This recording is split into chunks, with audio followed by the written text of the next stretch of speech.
இன்னைக்கு தாவேக்காவினுடைய ஊதுகுழலா இருக்கக்கூடிய Felix Gerald இருக்காருல்ல, ஃபெலிக்ஸ் தேசிய செய்தி தொடர்பாளர். அதான் பொய் சொல்றதுக்கு வன்மத்தை பரப்புறதுக்கு இல்லாமடா செய்தி தொடர்பாளர்னு ஒரு போஸ்டிங் வேற. அவர் என்ன பண்றாருன்னா, டிவிகேல வந்து யாரோ பாம்பு தினேஷோ கோம்பு தினேஷோ அப்படின்னு ஒருத்தர் இருக்கா.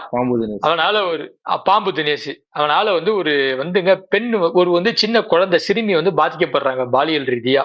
அந்த பிரச்சனை வந்துங்க கம்ப்ளைண்ட் செய்யப்படுது, புகார் ஆகுது, பெரிய சர்ச்சையாகுது, பேசு பொருள் ஆகுது. இப்ப இந்த ஃபெலிக்ஸ் ஆமாங்க கைது பண்றாங்க. இப்ப ஃபெலிக்ஸ் அதுக்கு வக்காலத்து வாங்கி ஒரு பெரிய வீடியோ ஒண்ணு போடுறாருங்க. என்னன்னா, அந்த பாம்பு தினேஷோடைய மனைவியை வச்சு திமுக காரங்க செட் பண்ணி இப்படி ஒரு விஷயத்த ஃபேக்கா பண்ணிருக்காங்க. இது வந்து திமுகவை சேர்ந்த எபினேசர் தான் இந்த வந்துங்க இப்படி ஒரு வந்து பொய் குற்றத்தை வந்து பரப்பி பாம்பு தினேஷை மாட்டி விட்டுட்டாரு அப்படின்னு ஒரு போக்சோ அக்யூஸ்டுக்கு ஒரு பொறுக்கிக்கு இந்த ஃபெலிக்ஸ் போய் சப்போர்ட் பண்ற வேலையை பார்த்துக்கிட்டு இருக்கான். இப்படி ஒரு பொய்யான விஷயத்த வந்து ஒரு வந்து பேட்டியா வீடியோவா தன்னுடைய வந்து ரெட் பிக்ஸ்ங்கிற பொய் பிக்ஸ் சேனல்ல வந்து போடுறாரு.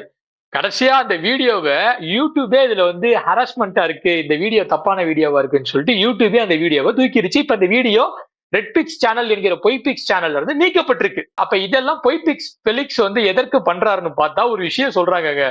என்னமோ வர வந்து ராஜ்யசபா எலெக்ஷன்ல எம்பி சீட்டு வந்து இங்க கேட்டிருக்காராம் தொகுதிக்கு.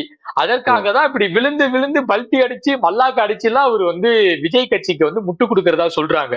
அப்ப இந்த கட்சியில் உள்ள ஒவ்வொருத்தரும் தங்களுடைய சுய லாபத்துக்காக தங்களுடைய வந்து பொறுப்பு கண்ணியம் எல்லாத்தையும் கடந்து அதற்கு மேல போய் பொய்யான விஷயங்களை பரப்புவதற்கு தயாரான வேலைகளை பார்த்துக்கிட்டு இருக்காங்க.